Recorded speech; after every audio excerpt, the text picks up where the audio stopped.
Good morning. I'm Colleen Cavanaugh. I'm on the faculty here at Harvard, and it's my great pleasure to introduce Dr. Alex Probst.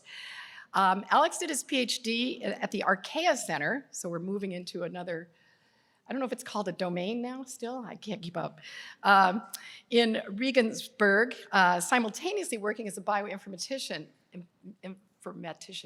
in San Francisco. He then continued that work for 4 years before he decided to retry academia. And he moved into, or went to, as a postdoc to Jill Banfield's lab, which I just heard from him. If you don't know Jill, and I've met her, what a wonderful mentor. I just was on a student thing too, so it was just incredible to hear about that. And that convinced him to stay in academia. He's now a professor at the University of Duisburg-Essen in the Faculty of Chemistry in Germany. So Alex is a leader in the environmental metagenomics. We just heard about it from a more medical, well, at least traveler point of view. His research focuses on trying to better understand the role that microbes from archaea all the way to microeukaryotes play in both healthy and diseased ecosystems.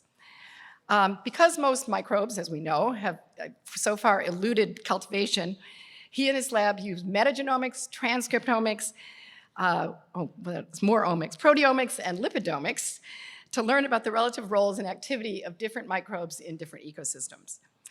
His research is broad and deep, ranging from studying the effect of multiple stressors on river microbial communities to an ERC-funded project that probes the limits of microbial life in CO2-rich, deep sea communities. I'm not sure what those communities are. Hopefully we'll talk about it. In addition to the fun fact, in addition to his many scientific achievements, in his 20s, he was a bodybuilder. And I'm not sure how this relates, but apparently he had broke both legs and both wrists at some point. And we're hoping that doesn't happen here. Walk carefully. And is interested now in pottery, so kind of changed fields along that line. So let's welcome Dr. Probst, who will be presenting on the ecophysiology of microbes from the deep biosphere.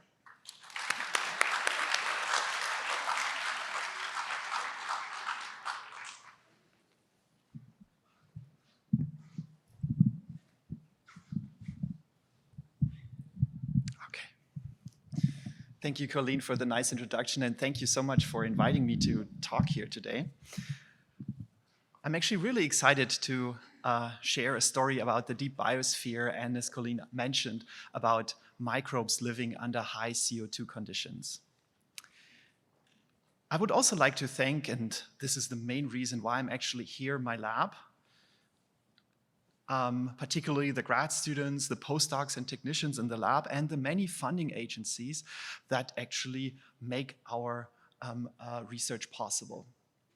Our lab actually, what unites all of us in our lab is the fact that we study aquatic ecosystems. So we study rivers, we study groundwater, and particularly deep groundwater. And in a recent overview, we actually looked at all those microbes that live in aquatic ecosystems and that have not been cultivated until today. We all know that about 1% or less than 1% of the microbes that we find in environments can be cultivated under laboratory conditions. And here we identified actually about 94 different lineages at varying taxonomic levels that have not been cultivated, but substantially contribute to ecosystem services or to biogeochemical cycling in aquatic ecosystems. We then now pick up certain lineages and actually look at those a little bit closer and study their ecophysiology. So we want to not only decipher their genome, we also want to look at the cells and what the cells look like, their ultrastructure, and also how they interact with other microorganisms in those ecosystems. And the one lineage that I'm picking up right now, we are currently picking up, actually working on others, is the Ultiarchaeota. And the Ultiarchaeota is a branch within the Archaea. It's supposedly a phylum, at least based on GTDB. And the type species is Ultiarchaeum hemiconnexum. And the word alti comes from the Latin word altus, which means deep. So it comes from the deep subsurface. And the hemiconnexum, you will actually understand later why it's called like this. So why do we study the deep biosphere? Why are we going away from, for instance, rivers that we usually study and look into the deep biosphere? And there's actually a very good reason for this, because about 2/3 of the microbes that actually reside on our planet can be found in the deep oceanic subsurface and the deep continental subsurface. So if we study oceans in the critical zone here on Earth, we actually ignore the majority of microbes. And it's sometimes pretty tough actually to study those microbes because you need to drill. It's not that you can just grab a bucket and get some water from a pond or scoop up some soil from your backyard. You actually have to drill, and drilling is usually heavily prone to contamination. So we study the deep biosphere, and we particularly focus on high CO2 systems, particularly high CO2 geysers, because they push up groundwater from the deep biosphere, and we can sample that easily at the surface without having the problem of contamination. So when we look actually at CO2 degassing around the globe, we can see that Europe is actually a hotspot for CO2 degassing because the crust is fairly thin and there is a lot of volcanic activity that pushes out CO2 and of course a little bit of hydrogen and hydrogen sulfide. That's what microbes need to live. And we study these regions to look actually back in time. Because if we consider the atmospheric CO2 concentration as a function of time, there have been approximately 1.5 billion years between the origin of life and the Great Oxidation Event, during which microbes lived under high CO2 concentrations. Moreover, high CO2 subsurface environments have ever existed on our planet. So since the early time on. So microbes had a lot of time to evolve in these ecosystems and adapt to these high CO2 concentrations. Now back to our pet, now back to the Archaeota, those microbes that we have been studying for quite some time now. What do they look like? When we sample them from the deep subsurface, and we can easily actually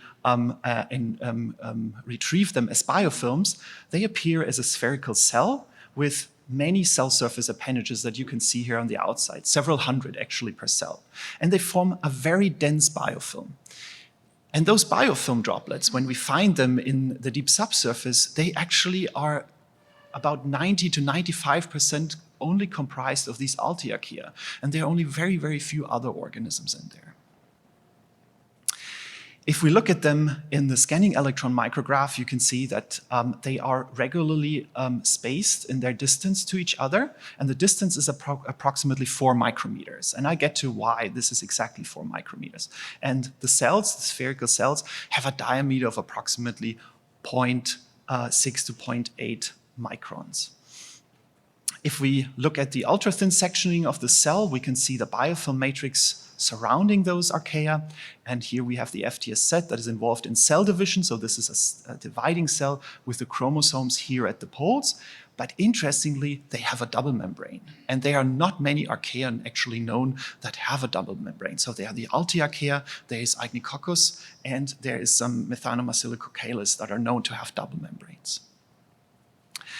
Now, why do they have that distance? And why are they called, at least the type species, Archaeum hemiconnexum?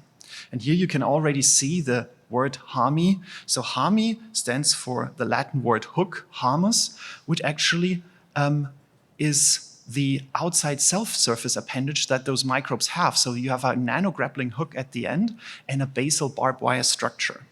And here you also can see, hopefully let's see if the video works, a cryo-EM image from Ariane Briegel, who actually resolved that already in 2005. We are now doing more cryo-EM studies to look actually into those structures in a little bit more detail because, of course, the methods have substantially improved over the years. So you have a very dense network of these barbed wire structures with grappling hooks at the end, and those hooks hook together, and that's how they make these distances between the cells. And this is such a hook, about 2 microns long, and it kind of resembles like a hook that we know, for instance, as a regular tool. And that's why also we sometimes refer to them as the pirates of the subsurface. So the first ecosystem that I would like to take you to where we study these archaea in detail is Crystal Geyser in the US. We have been sampling that in the past, also during my time as a postdoc with Jill Banfield, and now we're sampling this one again. And this Crystal Geyser is a high CO2 geyser, which was drilled in the 1930s to a depth of about 800 meters. And the people were actually looking for hydrocarbons. But instead of finding hydrocarbons, they encountered a CO2 reservoir, which is ever since pushing up deep groundwater to the surface. So the water is actually cold, so this is not a hot geyser. And if I stop this image, you can actually see that we had here our probes in there for measuring the water composition and the mineral composition. We also had some pumps and tubings in here to retrieve our samples. And as a naive European, I never actually paid much attention to these holes here that you can see where water is coming out. And most of the people say that clinical microbiology is very dangerous because you study pathogens. But in fact, when we were in the field sampling continuously this geyser, I think it was 2 days in, a lady walked up with her semi-automatic rifle and wanted to shoot at this geyser. Obviously wearing a red shirt. Yeah, I was quite surprised by this, to be honest. So environmental microbiology can be very dangerous.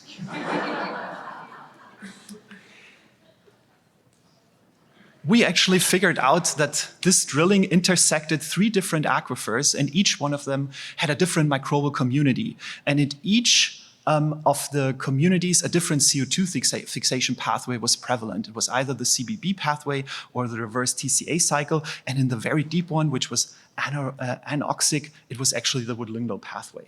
We recovered 104 phylum-level lineages using genome-resolved metagenomics and single-cell genomics. And we actually found that there's a substantial metabolic and genetic diversity in those high CO2 systems.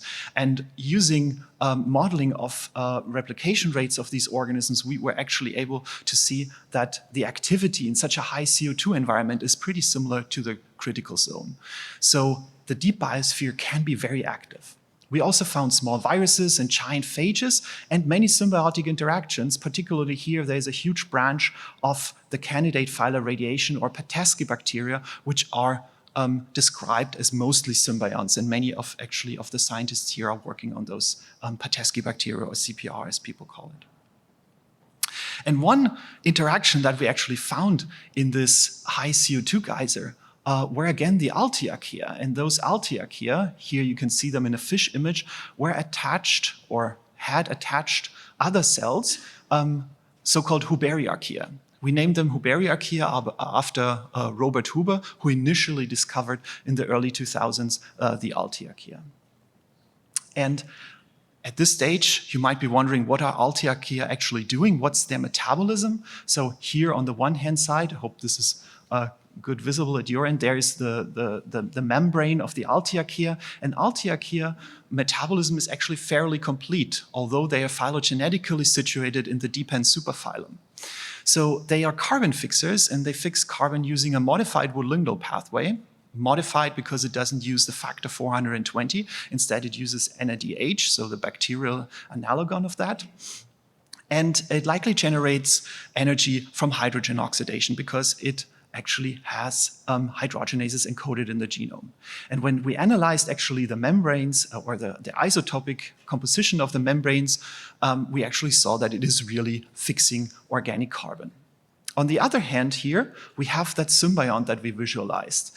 And based on its genome, we were actually able to see that it was only able to synthesize its own lipids, which we also deciphered using a correlative approach of metagenomics and metalipidomics. But it was not able to synthesize nucleotides, amino acids, or even sugars. However, it had a lot of energy-demanding processes that necessitated ferredoxin, reduced ferredoxin. So there must be a way of getting that reduced ferredoxin from the host to the symbiont. And the most likely explanation is actually a direct fusion of the cytoplasm. because that has been shown at least for some other deep-end archaea in the nanohaloarchaeota and the other nanoarchaeota. So when we compared this to actual cultures that are available, for instance, to Aignecoccus hospitalis and Nanoarchaeum equitans, we actually found that the host symbiont ratio was 11:1. Usually there are more symbionts than the host available in those deep-end cultures. Here, the host actually was way more dominant compared to the symbiont. And that was the moment when we asked ourselves, how could that be? And our hypothesis was that it has to do something with the CRISPR system of the Altiarchaea, like the immune system of microorganisms, because Altiarchaea had a very diverse CRISPR system in their population with hundreds of thousands of spacers. So we looked at those a little bit in more detail and also mined public databases and actually found that there is another pair besides the one in the US. There is another pair of Altiarchaea and Huberiarchaea available from a site in Japan, which was not so deeply sequenced with metagenomics, but at least we were able to recover the genomes. So we have now here Altiarchaeum crystallense and Huberiarchaeum crystallense from Crystal Geyser, and Altiarchaeum honorarense and Huberiarchaeum juliae, named after Julie Huber, from a deep underground laboratory in Japan. And we analyzed that in detail, and using single-cell genomics, we recovered the entire CRISPR-Cas system of the host with, of course, the array of spacers and repeats here at the end. And when we actually try to check where do those spacers match their protospaces in other genomes, we of course analyzed viruses, but we also saw that there was a lot of matching of the spacers to the host genome. So there was a lot of self-targeting going on, which was known from Haloarchaea. However, when we analyzed the protospacer adjacent motif in the viruses, it was different to the one in the host, meaning the protospacer adjacent motif was not conserved in the host, and likely that targeting did not result in actual CRISPR activity. However, this was different when we looked at the symbiont. In the symbiont here, for instance, we have a hit at the CTP synthase. We actually saw that the protospacer adjacent motif was identical to the one that we find in viruses, and that there were not like a dozen of spacer hits, there were more than 1,400 hits to that genome.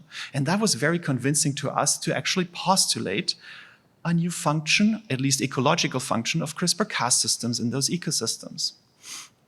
So the regular concept is that there is an intruding mobile genetic element that infects the host cell, can be a virus, can be a plasmid, and then the CRISPR system targets the respective intruding mobile genetic element. Now we postulate actually that this can also happen with episymbionts that fuse the cell membrane. And in case of self-targeting, and if that might be active only for a certain amount of the population, for a small amount of the population, we actually saw that the gene that was targeted was actually present in the patchy genome of the symbiont, complementing, for instance, the folate biosynthesis or the amino acid biosynthesis. So we are here looking at a transition probably from parasitism to mutualism. We also expanded this, by the way, to other systems and screened entire NCBI, and we do actually find similar situations for DPAN and other archaea, particularly in the deep biosphere. Now I would like to take you to another sampling site where we find Altiarchaea, that is in Germany. This spring was also drilled in the 1930s. With the idea of providing fresh water to public baths, but was very quickly abandoned because it's an anoxic spring that is dominated by hydrogen sulfide. So we have a lot of hydrogen sulfide in there. And when we actually take samples, we can again find those neat biofilms with the many, so each green dot here is one of the Altiarchaea in those biofilms. So they dominate this site. And fun fact, which I just realized while sitting in the audience, we abbreviate this spring as MSI for Mühlbacher Schwefelquelle Isling. So may I introduce a new MSI director that dominates the spring. In collaboration with Ho-Ying Holman from Lawrence Berkeley National Laboratory, we actually looked at the infrared spectra in this biofilm, and we were able to differentiate bacteria from archaea, and we were nicely able to see that archaea dominate this biofilm. And we were also able to see that a lot of carbonated minerals, so bicarbonate, is actually associated with these archaea. So again, there's a lot of bicarbonate-CO2 available for carbon fixation of these organisms. We've been now doing metagenomics for a very long time of the spring, very regularly, and there was one circular genome that we recovered with about 8.9 kilobases, so a very tiny genome, that was very, very dominant. And that also showed a lot of spacer to protospacer matches of the CRISPR-Cas system. We were at the early stages not sure if this one is really a virus. But now with AlphaFold, actually, we were able to identify the capsid protein that is located on this genome. But interestingly, there was also predicted to be a nickel-iron hydrogenase subunit in there. So this is, to the best of my knowledge, the first virus that seemed to be carrying an auxiliary metabolic gene for hydrogen consumption. So as I said at the time, we were not really sure, is this a virus or is it not a virus? And it's sometimes really hard to prove that. So we developed an assay that was originally only available for laboratory cultures and deployed that to the environment. So everything that I will be showing you now is happening with cells that were collected from the environment. And the first step was actually to establish virus fish. So I hope you can see this here, that you have in blue-green, you have the host cells, and in red, you can see actual viral infections happening in that biofilm. So we specifically targeted this genome with about 11 double-stranded 300 base pair long probes that were labeled with fluorophores. But of course, just such a fluorescence signal doesn't tell you much. So we wanted to take it further. And I had a very motivated grad student, Indra Banas, who actually wanted to do correlative scanning electron microscopy of the biofilm with fluorescence microscopy. So again, this is the biofilm of the Altiarchaea. This time, this is a very dense packed section of the biofilm where you can see so nice the spacing. However, if any one of you has ever done fish and then taken that sample and looked at it under the electron microscope, you can actually see that after fish preparation, the biofilm kind of looked like this. So the cells were very squeezed together, deformed, and you could not really look at the ultrastructure anymore. And also, the cell surface appendages were no longer visible. So Indra worked actually more than 2 years continuously in the lab to balance critical point drying and the fixation protocols to eventually come up with a protocol that actually enabled us to conserve the ultrastructure and at the same time overlay our fluorescence in situ hybridization. And this is what this looks like. So again, these cells are about 600, 700 to 800 nanometers in diameter. And you can nicely see here in blue the chromosome and in green where the ribosomes are located. This is likely a DNA-filled vesicle. Here you can see a cell dividing. You have at the pole the chromosome and the ribosomes in the middle. And this is a cell that is infected because you can see here the red signal where viral reproduction seems to be going on. So the highlights here are that we are able to identify now virus cells, so cells infected with viruses in the environment. We can also spot DNA-filled vesicles, and we see a separation of the chromosome from the ribosomes. This is particularly important because this separation was previously declared as an indication for eukaryogenesis in Asgard archaeota, but we also do see this in depan archaea that are actually fairly tiny. So if we look at one of those cells in a little bit more detail, again here, DNA in blue, RNA, the ribosomes in green, and the viral genome, and we only use the fluorescence information from the very same cell, we actually nicely can see here the chromosome, the ribosomes, and here is actually the replication of the viruses going on. And those virus cells actually change in size. So when we actually looked at the cell size of non-infected versus infected, it's a highly significant change between those two. So they seem to be bloated during virus infection. And here we, of course, see a very nice subcellular organization of those virus cells at actually submicron level.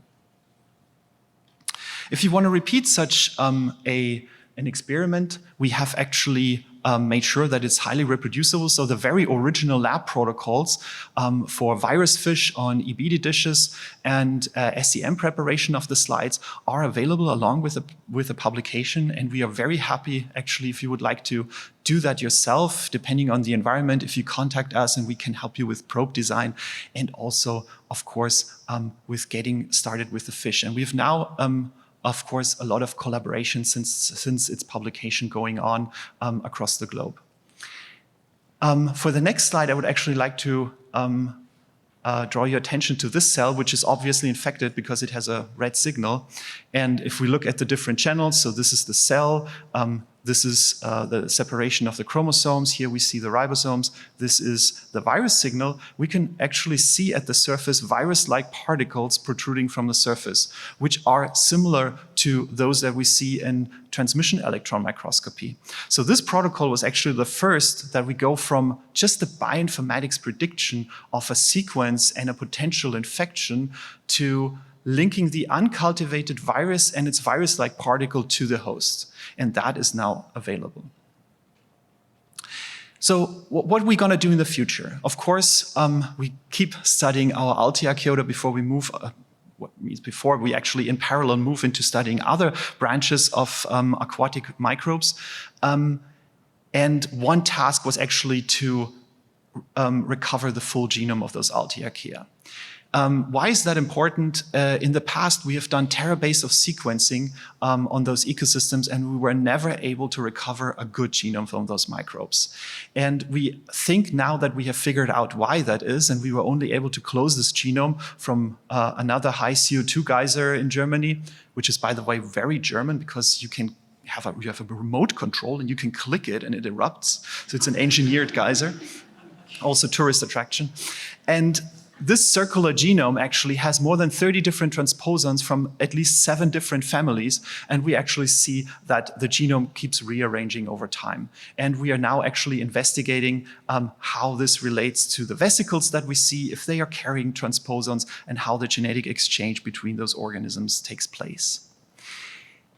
Given the fact that Altearchaea actually follow a very strict biogeography, so just looking at the phylogeny of the genomes that we have a cluster of those that we recovered from North America, one from Asia, actually to be precise, Japan, and then we have a European cluster, and within the European cluster we have a German cluster. We actually used that information of the transposon and the complete genomes to do read mapping and see where those transposons are actually in the genome. So here we have the genome with a nice coverage based on read mapping here. Those lines indicate positions, a few positions of transposons. And now let's look at this position here a little bit further. These are the other sites based on read mapping to the complete genome. And we can see that those regions that are flanked by transposons sometimes actually result in the complete loss of that genomic region. So those transposons seem to be associated with genomic sweeps, and that's something that we are currently studying in our lab.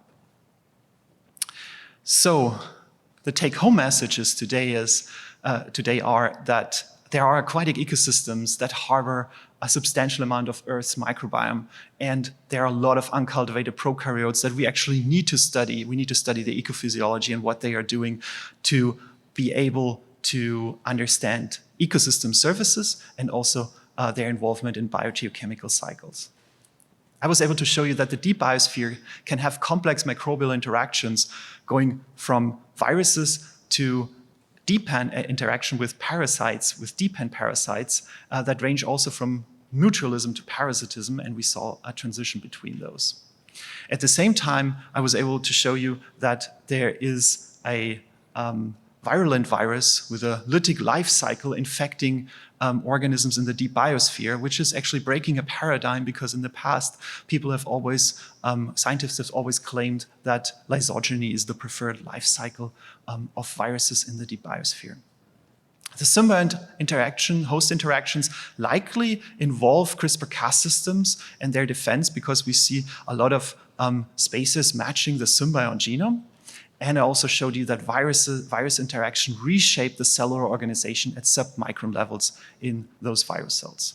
Now we actually have the in situ methods that are necessary to study ecophysiology available, and we are now ready to deploy them and combine ecogenomics and ecophysiology of multiple aquatic ecosystems. And the next one actually that I hope to be talking to you at conferences will be on river microbiomes.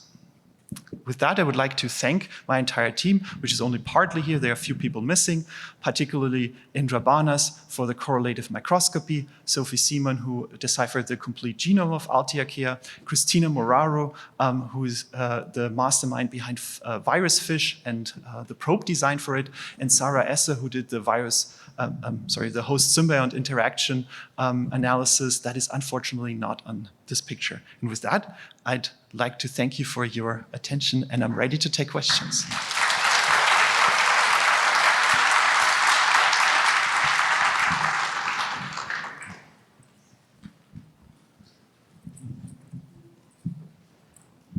Hi.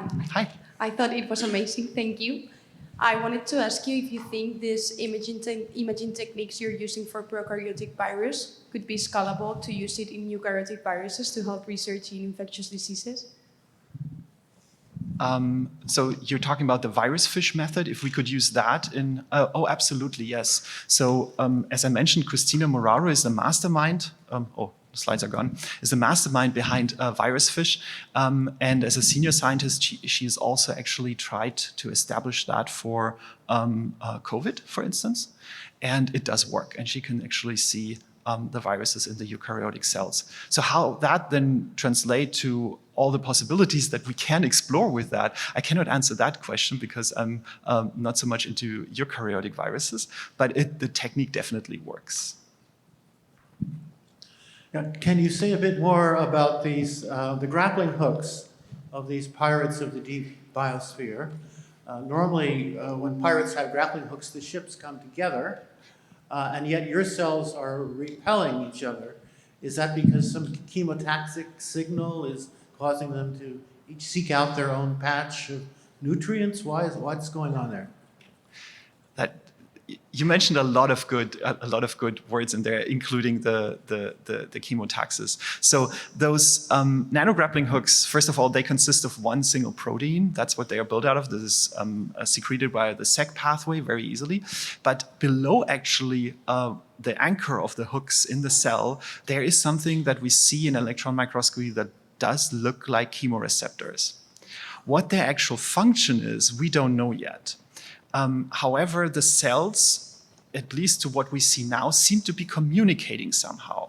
Something that I have not talked about today is that we also established CRISPR RNA fish in our lab. So we target the RNA of, for instance, CRISPR and certain other genes, which is something that is very well established in the literature. And we can actually see that certain cells, when they are infected, cause the surrounding cells to express also certain proteins, which is quite interesting. There seems to be a communication going on, and our hypothesis is that this is going via those HAMI. However, we would need to cultivate those organisms, make knockouts, etc., that to be able to actually validate that and really show this. So we are working on cultivating that bug, but it's not easy at all. Yeah. Thank you. Sure. Hi, thanks for the great talk.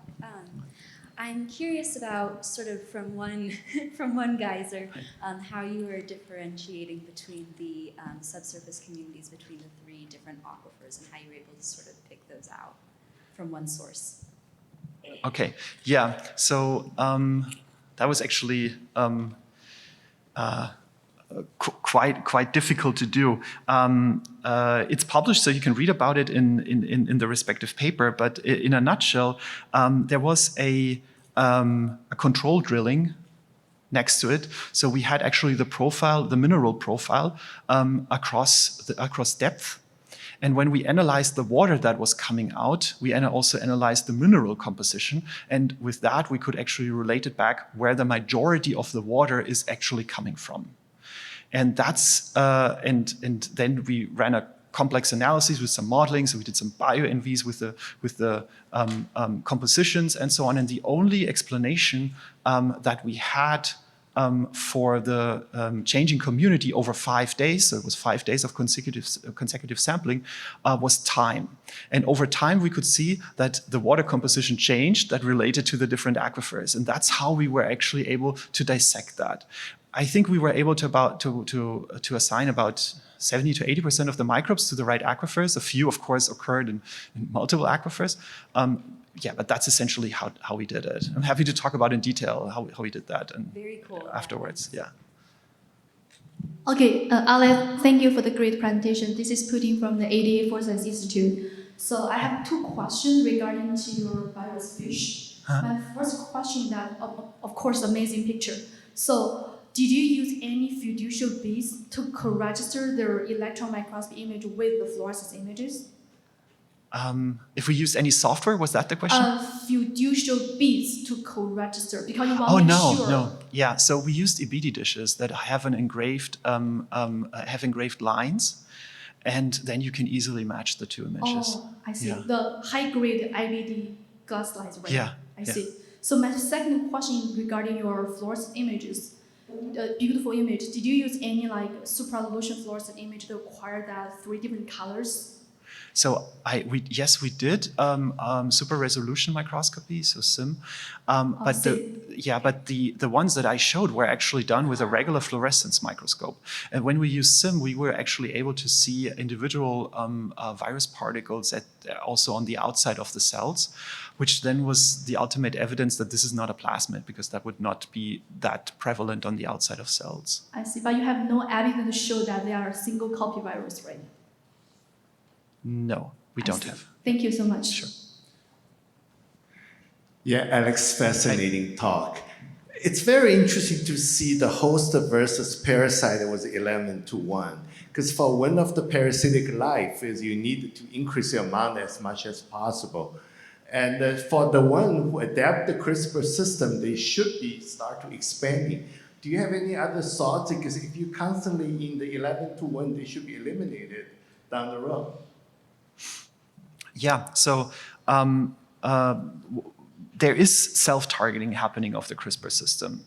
And that sometimes even targets very essential genes for amino acid biosynthesis. But it's only happening for a small part of the population because we see that the PAM is not conserved for the entire population. But for some, the PAM is then the one that also the viruses carry, and then targeting should happen. And our hypothesis is that those few that are attacked with its own CRISPR system then are those that are the ones that interact mostly with the symbiont, because the symbiont has with its patchy genome the respective genes that can complement the biosynthetic pathways. It's just an hypothesis. We really need to cultivate this organism to be able to actually demonstrate that in detail.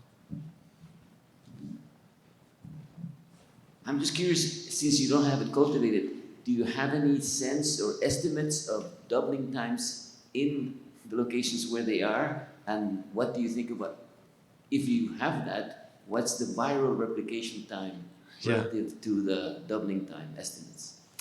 Yeah, that's a really tough question. It's really hard to answer what the doubling time is. To give you an estimate, we think that they are fairly fast growing. To give you an estimate, this German engineered geyser with a remote control erupts approximately every 90 minutes. And the cell concentration in there is about 5 times 10 to the 6 cells. 70% of them are these Altiachia. And you can have it continuously erupt for days, and you still have that cell number. And that tells us that they must be fairly fast growing. Otherwise, the system would, at a certain point, be depleted of the organisms. But to give you an exact number, I simply can't without being able to grow the bug.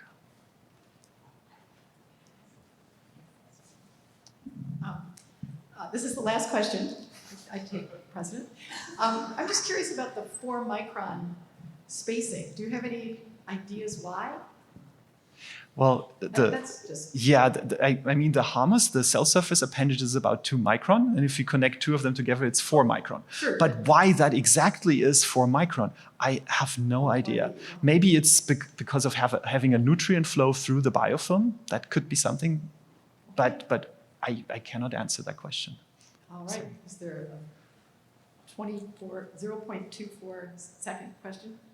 Minute? Okay. Okay. All right. Let's thank Dr. Probst one more time. Thank you.